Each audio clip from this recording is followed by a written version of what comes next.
Today's scripture I'm reading from John chapter 20, starting in verse 11. But Mary stood weeping outside the tomb, and as she wept, she stooped to look into the tomb. And she saw two angels in white, sitting where the body of Jesus had lain, one at the head and one at the feet. And they said to her, "Woman, why are you weeping?" And she said to them, "They have taken away my Lord, and I do not know where they have laid him." Having said this, she turned around and saw Jesus standing, but she did not know that it was Jesus. And Jesus said to her, "Woman, why are you weeping? Why are you seeking? Or whom are you seeking?" Supposing him to be the gardener, she said to him, "Sir, if you have carried him away, tell me where you have laid him, and I will take him away." And Jesus said to her, "Mary." And she turned to him and said to him in Aramaic, "Rabboni," which means teacher. And Jesus said to her, "Do not cling to me, for I have not yet ascended to the Father, but go to my brothers and say to them, I am ascending to my Father and your Father, to my God and your God." Mary Magdalene went and announced to the disciples, "I have seen the Lord," and that he had said these things to her. May God bless the reading of his word. You may be seated.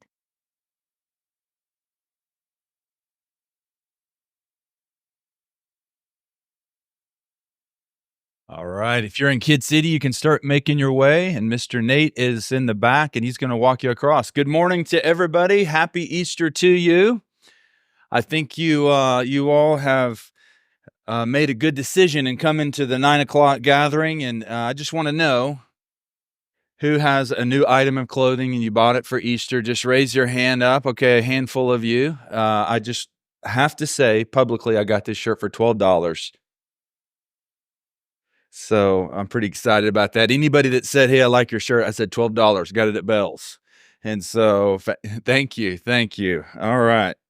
Well, there are some of you that are here and maybe you're visiting with family or have accepted an invite from a friend. And I just want you to know that I'm glad that you're here. My name is Russell and I get to be the lead pastor of this church. And of course, today is a day for us in the year that we celebrate. And we celebrate quite often as a church. And it being Easter is a day that we make sure that our minds are focused on the truth that Jesus, who was crucified, has been raised from the dead.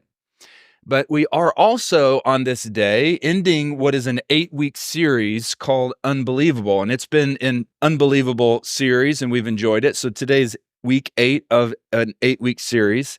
And if you haven't been here so far, no problem. You'll jump right in with us. But I want to let you know that starting next week, Dr. Jake and I are going to do a 4-week series called My Story, which is going to be really cool. And we're going to answer questions like, how does my story fit into God's story? And how can God be good and parts of my story be so bad? And so it's going to be a really great series. We've been looking forward to preaching this series for about a year and a half now. And so, and that's because we're kind of slow. It takes a little time for us to get our thoughts together, but it's going to be a good one. I hope you'll come and I hope you'll invite somebody to join you. Well, the big idea for today is this: Jesus brings God's peace to us. Do you know anyone whose presence can calm the chaos? You know anybody like that? I want to show you a picture. This picture was taken of me about 5 years ago. And it is a picture that is, I am in Vail, Colorado, in the back bowl. Raise your hand if you've ever gone skiing or maybe been in Vail, Colorado. Vail's a real bougie kind of ski resort. I went there one time. There's 3 mountains in the back part. The furthest from the base is called the back bowl. And I was in Denver for some work stuff and we took a couple of days and went up skiing and the weather was terrible. I mean, it was one of those kind of ski environments that it's icy and it's really cold and it's snowing a lot. But, I thought, well, what's the big deal? I ski once every 4 years. I probably can handle this. And so we're in the back bowl, last run. I'm at the top. The guy I'm skiing with is much better than me. And so I'm going a little slower. And I wish I could say it was like a double black diamond or something, but I was on a blue coming down and approaching a green. And because of the way that the snow had gotten really icy, when I was coming from the blue into the green, I like that speed. And so I was trying to catch some speed. My ski caught and I just propelled myself. So I'm going like this down onto the green, my ski caught, and I propelled myself with all of my weight on my left shoulder. Some of you may remember this. and it was the worst experience of my life. And there was a moment, and I got a little dizzy, and I thought I was going to die. I mean, of all places, like, I'm going to be on this mountain, I'm going to be one of those guys that dies skiing. My shoulder there was such an impact, it completely separated my shoulder, and the tendons that hold your shoulder into place were both just totally torn. I felt it. And it was horrible, and it was painful, and I might have used a couple of choice words, just total confession. And the guy was with me like, "Oh, pastor, I'm like, "No, this hurts." And I'm sitting there or laying there on the ground, and of course, fortunately, he was not too far from one of the ski lifts, and he goes over quickly and gets him, and then they get the ski patrol. And the ski patrol, I became that guy that I was always making fun of people like, "Oh, look at that, idiot, he's injured." And sure enough, the ski patrol comes over, they take my vitals, and I'm like, "Am I alive? Am I alive?" And like, "You're alive, sir." I'm like, "I don't feel like it. I'm in so much pain." And then they take me and they put me in one of those toboggans, right? I will say this though. In the moment where I'm on the ground and there was so much chaos in my body and in my heart, and I was very afraid actually, because my neck was hurting. I didn't know if I'd broken my neck. I was terrified. There was something about when that ski patrol showed up that I had this experience of peace, like things are going to be okay. And so just to finish the story, I got in one of those little toboggans. They covered me up, and it took quite a while for them to get me into the base camp. And then at the end, I heard them talking while I'm laying on the ground covered up. They're like, "He's a big boy," I'm like, kick him in while he's down, Do you know anybody that them just showing up can be a calming presence? In each story we've heard in this series, God shows up and meets people right where they are, in their need, in the confusion, in the chaos, even in their ignorance. Jesus enters into the story and does the unbelievable to bring peace. There's stories of Jesus turning water into wine, of him healing 3 people, of him multiplying food to feed thousands, of him walking on water. And last week we talked about when he raised Lazarus from the dead. In each of these stories, we try to move you along what we call the unbelievable continuum. And so I introduced this in the very beginning. So when we think about this idea of unbelievable, you could be on the left side. When you hear unbelievable, or you hear the stories about who Jesus is and what he's done, maybe you're further to the left. You're like, unlikely, doubtful. But by looking at these stories, we've asked God to move us all to the right, because rather than being people who are apathetic, we want to be people of passion. When we want to be the kind of people, when we hear these stories about Jesus, we're thinking remarkable, outstanding. And so there are 7 stories that John tells, and there are more things that happens. And the question is, why is John telling us these stories, these unbelievable stories? Well, John chapter 20, verse 31 says this: "These are written so that you may believe that Jesus is the Christ, the Messiah, the Son of God, and that by believing you may have life in his name." John tells the stories, these unbelievable stories, because understanding who Jesus is how you really live. Well, last week I told the story of Jesus raising Lazarus from the dead. And after Jesus raised Lazarus from the dead, the Jewish leaders became determined to kill Jesus. And the reason for that is because they were fearful that the word would get out to the Romans, the more powerful government, that the Jewish people were worshiping a king other than Caesar. And the Romans did not like this idea of the Jewish people worshiping this other king, Jesus. And so for the religious leaders, what they thought was a better decision is that they would kill Jesus, and it would be better to kill Jesus than for the Roman government to come in and to intervene and disrupt Judea's stability and their power as local leaders. So they crucified Jesus. And then on the third day, they put him in a tomb. We remember this event in history on Friday. Christians call this Good Friday. It's kind of a funny name for it, right? Well, although the death of Jesus was unjust, this is all a part of God's plan leading up to the resurrection, which is what we celebrate today. You might be wondering, okay, so what is God's plan? Let me give it to you in what I think is helpful in just 5 sentences, because this is important you understand where the resurrection fits in God's plan. So if we go back to the beginning in Genesis chapter 1, at the start, God created a perfect, peaceful world. But chaos ensued when Adam and Eve disobeyed. Yet humanity yearns for peace that was lost. God initiated the restoration of peace starting with Israel, so think Old Testament, by revealing himself through the law. So think of like the 10 Commandments. And then Jesus came. He shows God's nature through his words and actions. And his eventual sacrifice by crucifixion was necessary to atone for humanity's rebellion. So this leads us up to the place where we are in our story. Jesus is crucified. He's in a tomb.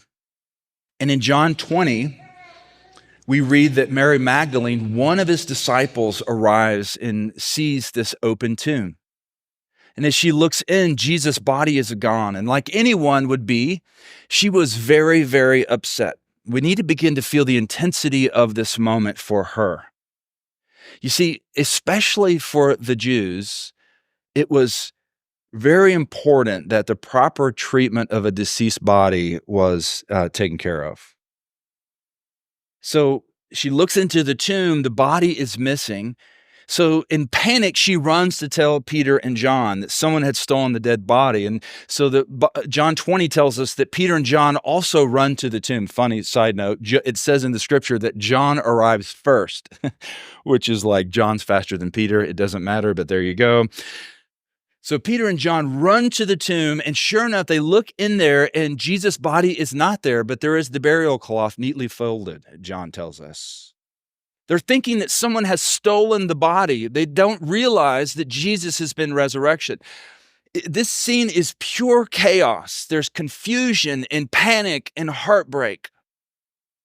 The undeserved death of their leader is now made infinitely more painful with the desecration of his body. Heartbroken, everyone goes home except Mary. She stands outside the tomb weeping. Now, I cannot fully capture with my words the agony of this moment. Some of you can remember a time in your life when your heart was so broken that you could hardly breathe.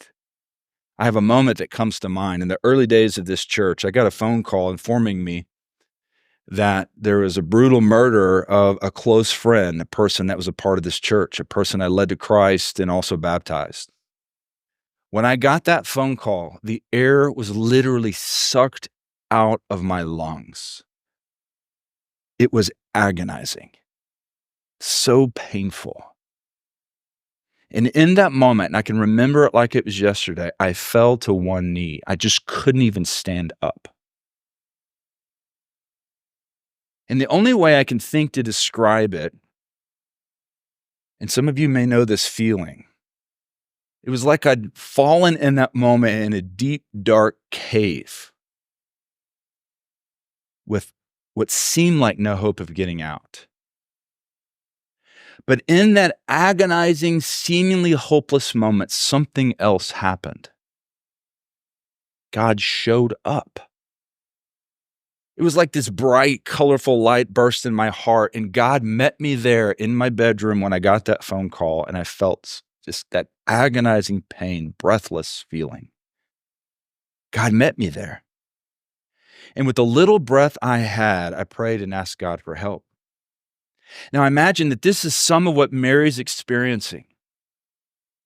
The confusion, the chaos, the pain, the agony of seeing Jesus be crucified is multiplied in this moment as she's gone to his tomb and seeing the stone roll away, looks in and it's empty. The body's not even there. Now listen to John chapter 20, verse 11. But Mary stood weeping outside the tomb. And as she wept, she stooped to look into the tomb. So Mary looks into the tomb, and what does she see? She sees two angels. And these angels, when we see angels show up in the Bible, it's evidence that there's the power of heaven in the moment. She looks in, she sees these two angels, and they ask her, why are you weeping? She replies, well, they've taken away my Lord, and I do not know where they've laid him. This is an enormous problem for her, confusing. But God meets her there in the confusion and in the pain. God meets her in the chaos. God meets us where we are to bring the peace of Jesus to us. So I want to bring up again this unbelievable continuum. And if you've been here in this series, you've seen this multiple times. I just want you to think about where you are on this continuum. Maybe some of you are here because of an invite and you're not so sure about this Jesus thing. But where are you on this continuum? And you can see an imaginary cross. There's a point on the continuum where you repent of your sin and you place your faith in Jesus. You become a Christ follower. Where are you? What I want you to understand is that God meets you right where you are. If you're further to the left, kind of apathetic about the things that are being claimed as true, doubtful, not so sure about the Jesus thing, it's okay. God meets you there. If you're further to the right, with passion for Jesus, but you're struggling, God meets you there. You see, in the moments of chaos, God meets us there. Now look at verse 14, because we see that God meets Mary in the moment. She turned around and saw Jesus standing, but she didn't know it was Jesus. Jesus says to her, "Woman, why are you weeping? Whom are you seeking?" I wonder if she's thinking, why is everybody asking me why I'm crying? The angels are asking me why I'm crying. You ever had that feeling like, quit asking me why I'm crying? Why are you weeping? Whom are you seeking? She doesn't recognize that this is Jesus. She thinks it's the gardener because it's early in the morning and the gardeners are the ones that show up early. And she says to Jesus, who she thinks is the gardener, if you've taken the body, where is it? You see, God shows up in the moment, but Mary didn't recognize it. How often, I wonder, does God show up in our lives that we are oblivious to it? Is it possible for a helper to be present and us to live unaware? At the risk of distracting you and you going and look for it on your phone, I want to just bring to mind, maybe you've seen it, this TikTok called Magic Basket. I don't know if you've seen this or not. You can look for it later. But the scene is that there's this man who's sitting on a couch and his wife comes home and she sees him sitting on the couch eating chips, and she walks in exasperated after a long day of work and she just explodes. She just says, I just can't do this anymore. I can't go to work all day and I do the cooking and the cleaning. And he kind of looks at her dumbfounded that she would be so upset. And he says, I have something to tell you. And he walks her over to the kitchen and there's this basket sitting on the counter. And he said, you'll never guess what. He said, every night I put my dirty clothes in here. And the next day, miraculously, they're clean and folded and on my bed. And she says, are you insane? He said, no, there's more. He walks her over to the coffee table and he says, I'll put dirty dishes here, pizza boxes. And the next morning, it's all gone. It disappears. And of course, she's getting frustrated. And he's like, no, really, it works. It works. And of course, the last scene of the TikTok, the two police officers that are there getting a report from the man because the woman is missing. And he's saying to them, well, she disappeared. And they say, well, you sure she didn't just leave? And he says, no, you don't understand. There's something that happens here. Maybe she got up on the coffee table and she just disappeared because things just get done here. And the woman police officer is looking at him, eyes rolled. And the man police officer says, yeah, it happens at my house too. Is it possible that God is where you are, but you just don't recognize it? Maybe you have doubts. You think you can live your life without Jesus? You think you're doing just okay without him? But is it possible that God has met you there where you are, and we just need to open your eyes to see who he is? In the story, Jesus is there, and God is going to bring peace. Verse 16, Jesus says to her, Mary. She turned and said to him in Aramaic, Rabboni, which means teacher, or it can mean beloved master. Jesus speaks her name. The light breaks into the darkness. The confusion is replaced with peace. Order is restored. Then all the love and faith and joy illuminates her heart, and it pours into her response. Teacher, master. The shepherd call the sheep, and the sheep joyfully respond. And then she, and this is my paraphrase, gives him a big old hug. She clings to him, and we should know that in Jewish life in the first century, for a woman to jump on and cling to a male, much less a rabbi, was totally against the social norms. But what's happening? She's filled with passion. He is the risen Savior. All social norms are obliterated as her passion pours out in this hug of God in the flesh. Just a few moments, we're going to sing again. And this is a way that we kind of hug God. We sing. We celebrate. You are who you say you are. We acknowledge it and we allow this passion to bubble. And the sincerity of her passion is evident as she races to find others to tell. Jesus is alive. Jesus brings God's peace to us. Verse 18 says that Mary Magdalene went and announced to the disciples, I have seen the Lord, and that he had said these things to her. The story goes on that Jesus then appears to the disciples. In verse 19, it says, Jesus came and stood among them and said to them, peace be with you.